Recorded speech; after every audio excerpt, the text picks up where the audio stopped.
आजू दुआरे लगा दफड़े दारे पापा आजू दुआरे लगा दफड़े दारे पापा चोरवा चोरी करे आए हमारे पापा चोरवा चोरी करे आए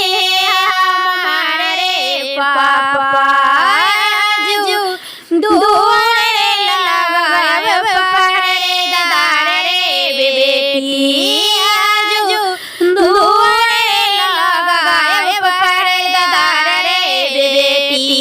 चोरवा चोरी नहीं करी तोहार रे बेटी चोरवा चोरी